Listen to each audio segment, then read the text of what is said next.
Hey guys, I thought I'd document all the tools I used in uninstalling and reinstalling CV axles, both sides on my 200 Land Cruiser. So you can see it's quite the arsenal. The stuff on the left is what I would say bare minimum.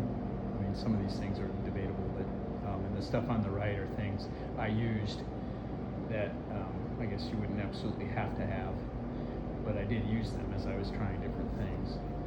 Just point out a few things. Most of this is obvious. Plastic pry tool, I carry these anyway in case I got to get into the dash, but this way you can use a screwdriver to peel out the seals, but plastic won't scratch or mar the surfaces that you want to protect. I needed a sharp screwdriver to get those dust caps off, pound it in, but it's got to have a very sharp point. This one's ground down for that purpose, and then I also use this paint scraper, and I carry that anyway.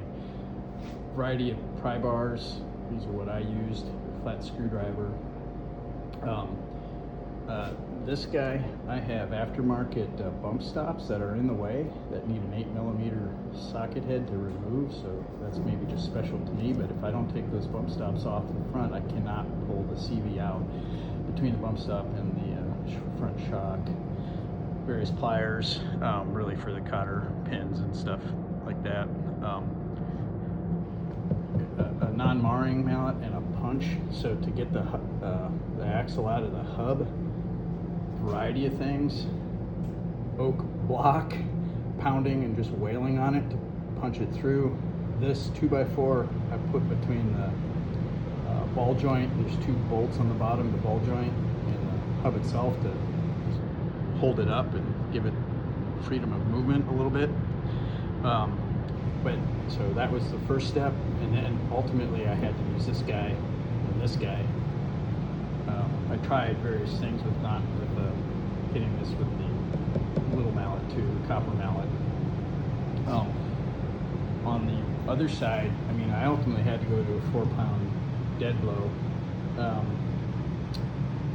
You could argue just have this and not that, but I think the sharp impact of all metal makes a big difference. This is okay too, but